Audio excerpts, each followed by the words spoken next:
in a lot on the morning show, and again, Chip Chapman's been filling in for me at various points in time. So we've had this kind of trade-off situation in regards to what's going on with our weather coverage, and we have to make certain all the shows are covered. So we want to make certain that everybody's realizing again what's going on for out there for right now. Again, for the time being, we've got some very quiet conditions. By the way, again, this is Tuesday night, the 3rd of September. For those of you who are just tuning in for the first time around, we do not have anything really huge taking place for now. There are some areas of activity back across portions of the Atlantic that we want to talk about here coming up in just a little bit. And then we also again see, and why am I frozen on Twitch? This is not, hopefully everything is where it needs to be there. Terribly sorry, it looks like we're having a bit of a problem on Twitch. I'm not exactly too sure what's going on at this time. May have to switch back over for a second. Okay, we've got audio. We've got no video. Not too sure why this is taking place at this point. So for now, wow, okay, this hasn't happened before. So, okay, YouTube, everybody stand by on that camera, and we'll try to see what is going on here with Twitch. For now, we may have to restart everything here, excuse me, in just a little bit. Okay, I have to stop the stream and stop the recording here on Twitch to see what is going on. That's something we don't often see too much of. Let's see if we can get that re-going here in just a little bit. For those of you on YouTube, if you have any questions about what's going on with the weather situation, go ahead and give us an idea. Go ahead and put your questions into the chat function. Okay, it looks like we are back online here for now. So far, so good. Apologies for the mix-up on Twitch. Not too sure what's going on. Could be the computer, could be the internet. Difficult to say for the time being. We'll keep you updated on that as we go along. Again, as I just said, it is Tuesday night, the 3rd of September. We are in a new month. It is meteorological autumn. We also have, again, some fairly quiet conditions, so I think we've pretty much established everything going on here. So let's go ahead and get started and talk about what's going on with the weather situation. Temperatures were very close to where we should be at this time of the year. 89 the high, right above our normal high temperature of 88. 70 was the low, 68 the normal low. Precipitation, this is where we're running into a problem. August came in at a very low level when it came to precipitation. We were way behind for the entire month, and so far for the month we've only picked up 1/100th of an inch, which means we're already a third of an inch behind for September. And for the year, this is the big number that we're watching, 8.5 inches plus lower than normal. So we should be at this time close to 37 inches of rainfall. We are way beyond that at this point, again, to where we are very low. We need some help on that. We're not seeing that for right now. It'd be nice to have that, but we don't have anything going on for the time being.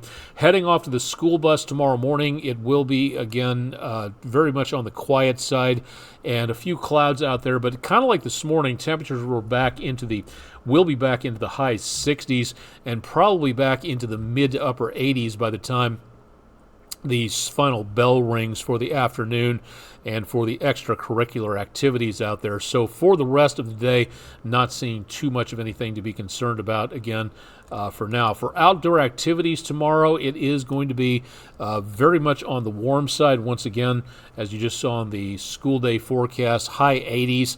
For outdoor activities, again, a cloud-sun mixture. I would make certain that you had some sunblock available and that extra amount of water to drink, because it is going to be quite warm out there. Temperatures near the top of the hour, we're coming close to 10 o'clock Eastern time, and everybody in the 60s and 70s, a few 80s showing up in Chattanooga and Langston, Alabama. Scottsboro, again, I would check your official thermometer out, because obviously something is not going correct there at this time.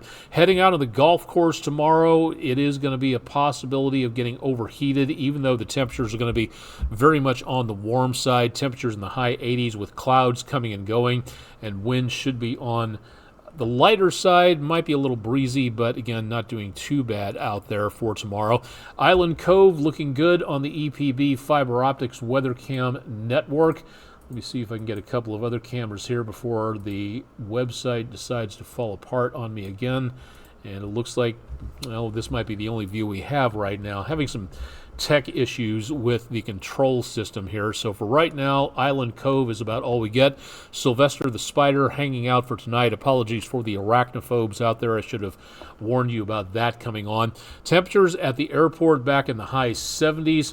Again, numbers not doing too terrible for tonight. Southeast winds about 7 miles per hour, so definitely on the comfortable side.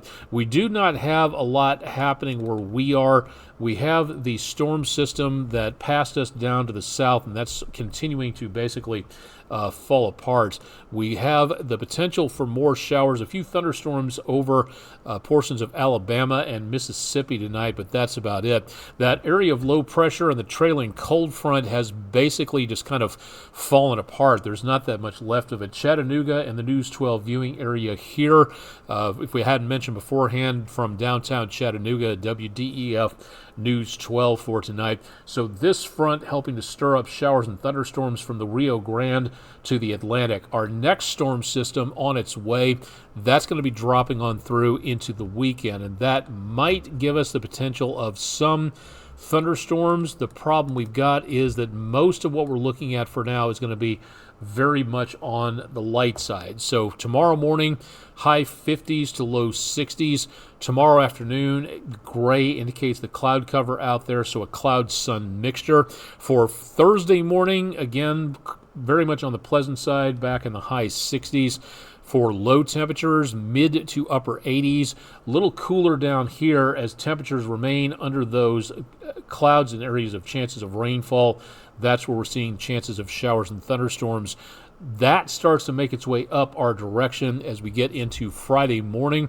So kids at the bus stop might need some rain protection. And then for Friday afternoon, about the time the kids get out of school, and right about Friday night football, that is where we may see the potential for more showers and thunderstorms taking place as that next cold front finally makes its way out of Canada and moves its way a little bit closer to us. Now that front, by the time we get into Saturday morning, should push all that moisture away from us off to the south and east and over toward the Atlantic. So clearer, drier conditions coming through.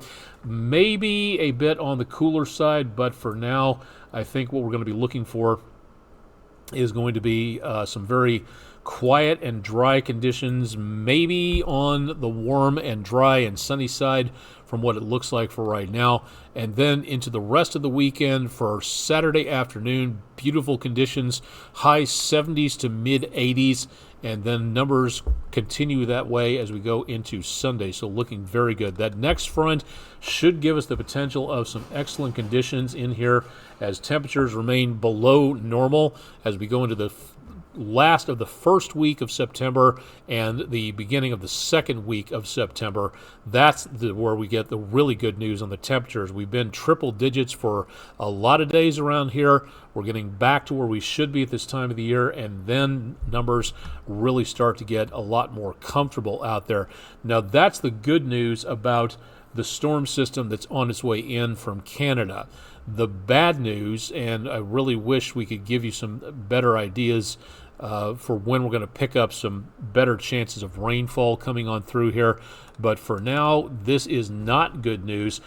2.5 to 4 inches of rainfall from the Carolina coast down toward the Gulf Coast and the Rio Grande and parts of Texas, Louisiana, southern Mississippi, and Alabama could be getting a very good soaking into the weekend. Part of that old, what almost was a tropical system, might be helping to deliver, along with that inbound front, some more chances of showers and thunderstorms, and that means heavier rainfall. For us, yeah, not really looking at a lot of activity.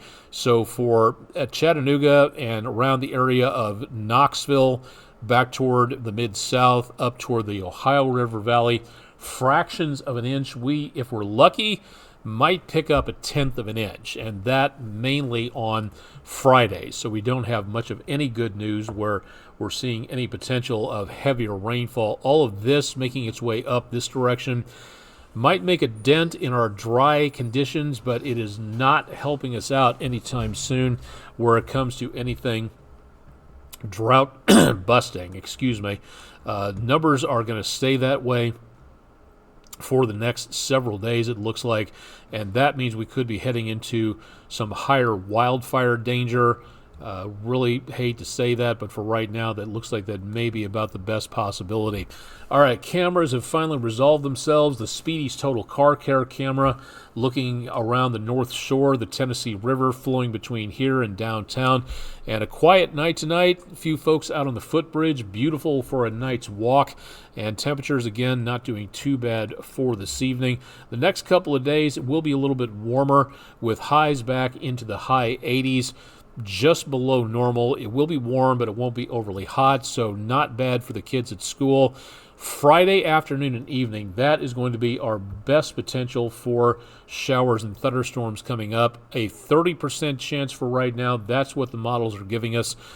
Best as we can do for the time being, because everything else anytime soon is going to be very dry. The weekend and most of next week is going to be very sunny with little of any chance in the way of rainfall coming on through.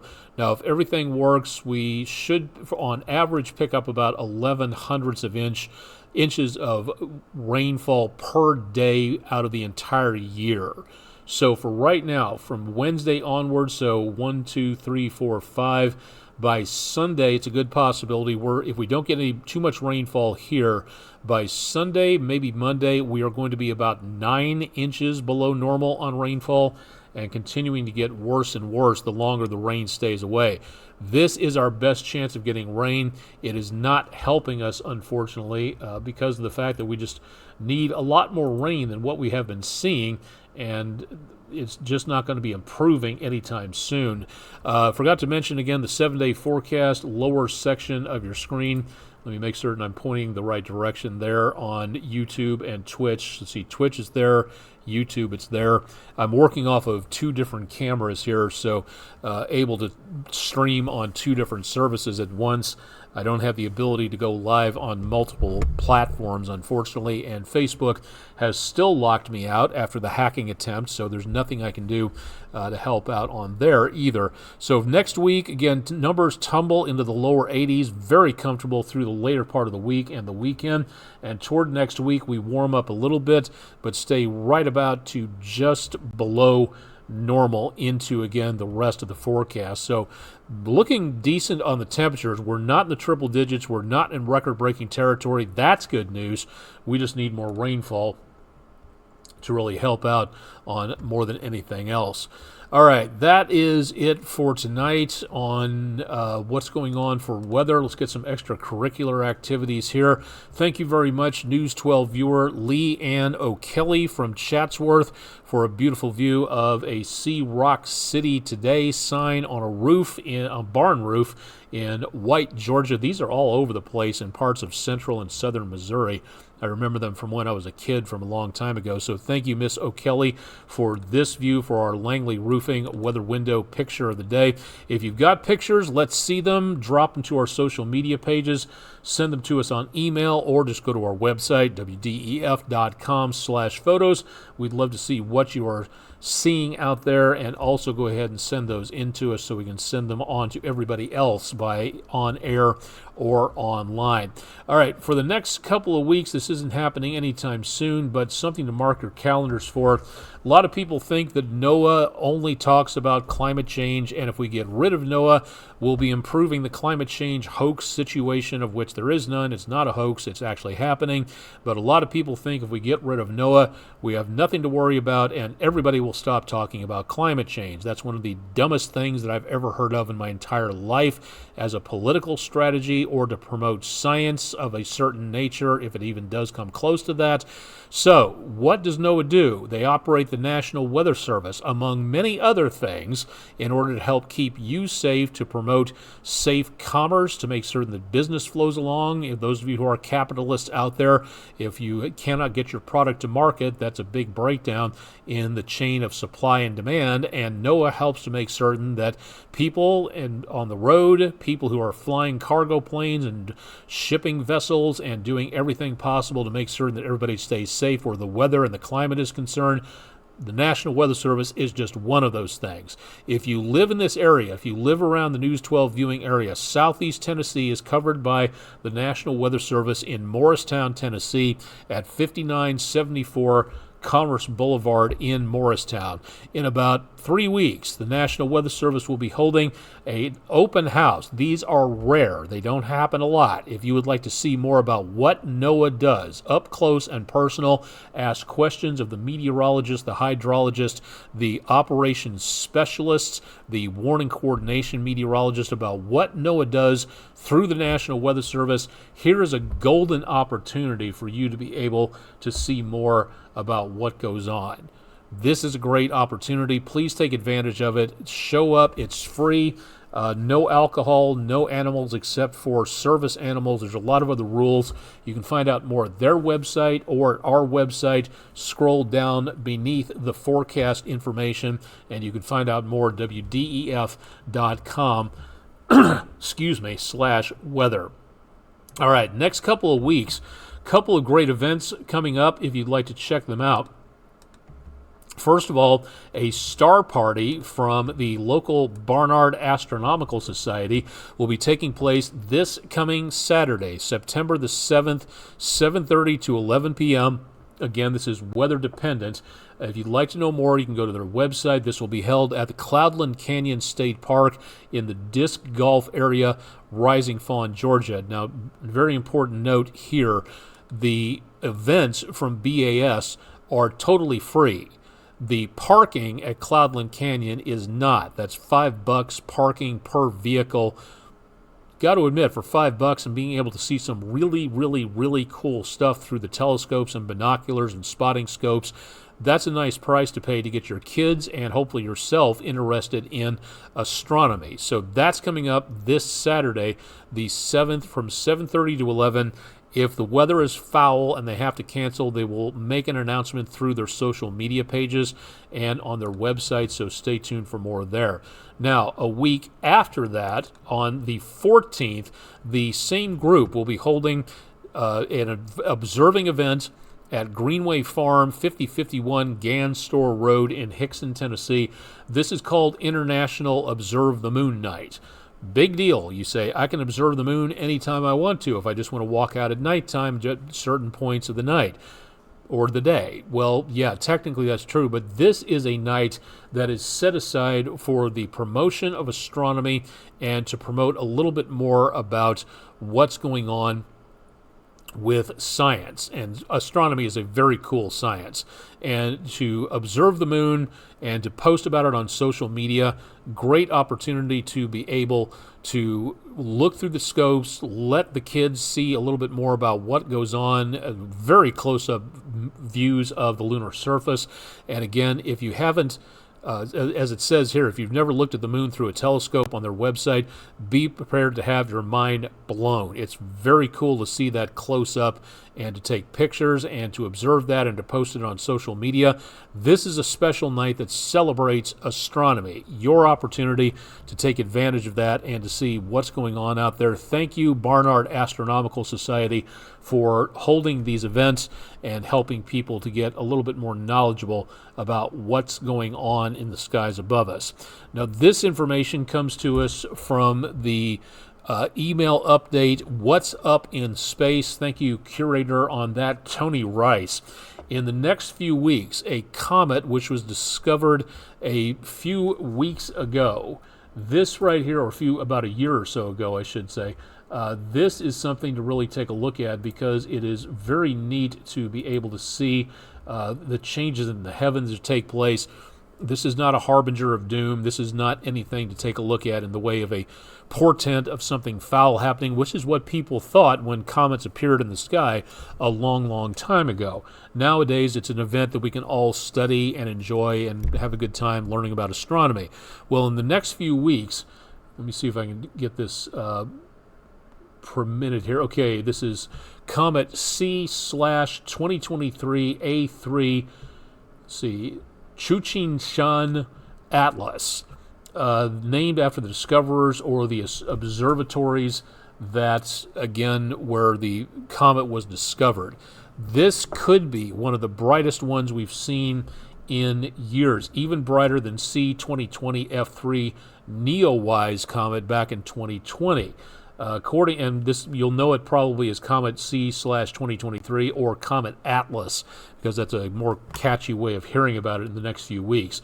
Now, this is going to be expected to be a morning comet, which means it'll rise right before the sun does. The trick is spotting the comet before it gets too bright and before the sun rises over the horizon. So that'll be the target area, starting to come into view around the 15th of September. And if everything works, it should be bright right before its encounter with the sun, closer to the sun on October 4th, right between the constellation of Hydra, Leo, and Virgo. So this, again, will be expected to be a morning comet. It could be very bright. It may not be. The one thing about comets and being able to predict them, balls of gas and dust and ice and snow hundreds of thousands of miles away from us, it's very difficult to say what will happen with these events. This comet could fracture and fly apart as it gets closer to the sun. There might be pockets of minerals on here which might, as the sun's heat warms the comet, causes them to explode and get much brighter. We could see that. It's possible. It's just very, very difficult to, again, predict anything with comets. From what this is looking like, again, hopefully through about September, and maybe might see the potential of a good tail out of this. Some level of visibility, again, by about September 20th as we get through here, as it gets brighter and brighter, hopefully. The new moon around October the 2nd, which means the next new moon coming along next cycle will be giving us better viewing conditions, because the light of the moon will not be interfering as we see this comet trek through portions of the solar system. Now, there's not much going on right now. Again, probably not for another couple of weeks on here. This was discovered in 2023, and it could be a naked eye visible comet, according to what we're hearing from Tony Rice on What's Up in Space. So this is going to be really cool to take a look at. Hopefully we'll see what happens. We'll get more information from the local astronomy groups and information from groups issuances like this at What's Up in Space. Very nice email system they send out to get more details if you'd like to subscribe to his information. Very neat to have that. Thank you very much, Mr. Rice. A very nice job on that. And we'll keep you updated on this near pass of this comet coming our way. So definitely want to stay tuned for more on that. Think that's it for tonight. We've got one more thing to talk about here, going back for a little bit of exometeorology. And this is something that's really cool, because you take a look at weather on other planets. When the Mars Pathfinder lander dropped to the surface of Mars on July 30th, 1997. What was roughly the temperature? And I say roughly because they took the average of this over several days after the lander made its way to the surface. How warm or cold was it on the surface? Minus 20 in Fahrenheit, minus 20, 0 again in Fahrenheit, which has absolutely no connotation on the scale. It's just as low as Fahrenheit could get his thermometer to get. It means neither freezing nor liquid water or boiling. It just means a very cold temperature that could be gotten by Mr. Fahrenheit. 7 or 61. 61 was chosen by 64% of the viewers. The actual answer was about 7 degrees Fahrenheit on average. 15% of you voted for that. So thank you very much for participating in our poll. If you'd like to vote, new weather poll goes up at midnight. use our QR code here, or just go to wdef.com/vote now for more. We're glad to have you online there to take a look around. Let's take a look real quick at the tropics. Want to make sure that everything is getting into your knowledge base here as we approach the peak of the season in about a week or so. What almost was a system developing here over the northern Gulf. This is what maybe begin to distribute more moisture across the Gulf area, but we're not seeing a lot of anything else for now until that next system rolls on through. And then this system might begin to head its way up into the western Gulf if it survives its trip over the Yucatan Peninsula into the Bay of Campeche. If this develops into something, this would be the F-named storm coming up. This one earlier on giving a 30% chance of development. Let me just double check here and see if we've got anything changing from the National Hurricane Center. Okay, no, as of 8 o'clock, 30% chance of this storm system developing. The one in the middle, likewise, this one, a 10% possibility developing. That's that mass of clouds right there, halfway between Africa and South America. So we do have at least a little bit of development there. Better possibility development here. This one also not seeing a great opportunity for development just off the coast of Africa. So we do have the potential of 3 systems developing, none of which have a great chance at this time. But notice there's not a lot of dust up in the air over the Atlantic. So with the current conditions the way they are, and with 3 systems now in play, it is possible that we could see any of these develop anytime soon. Not to mention there are more waves coming in from off of Africa in the course of the next few days. Nothing immediate springs to mind, but it is possible.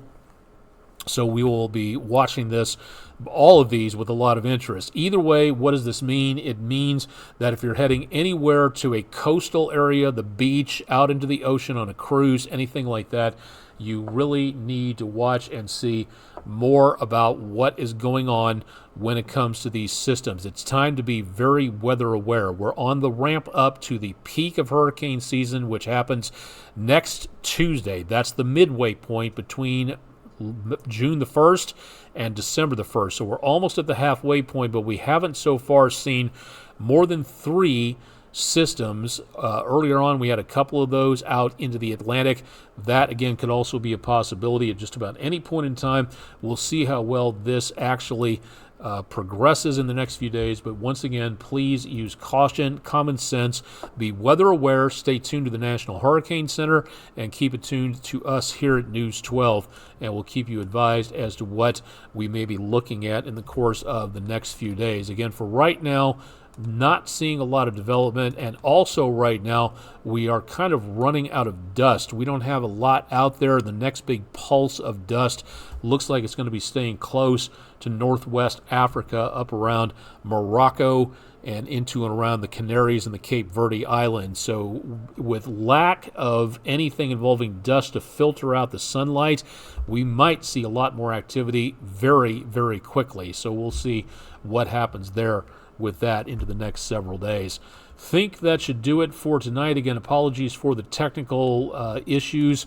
We occasionally have that when you have one person like me doing everything here on Twitch and YouTube, trying to make sure that everything is working where it needs to be and properly. So for right now, looks like, again, we're done for the evening, so we'll go ahead and throw it back to your regular Tuesday night bit of information.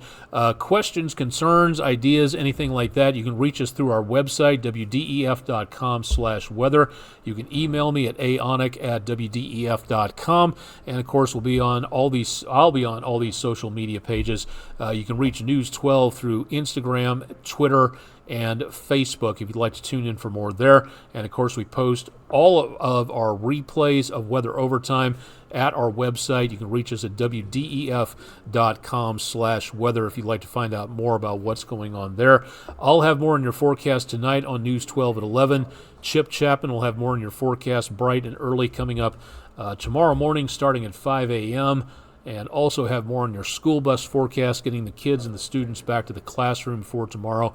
But otherwise, shouldn't be looking at too much of a problem for getting the kids out there. Maybe a chance of rain coming up by Friday, but that's going to be about it. All right, that should do it for Tuesday evening, live and direct from downtown Chattanooga, Tennessee, USA, planet Earth. I'm Chief Meteorologist Austin Onek. Thanks for stopping by. We'll have more on your forecast on our website, and of course tonight at 11 and tomorrow at 5 a.m. Let's be careful out there. Stay tuned for more with News 12 on air and online.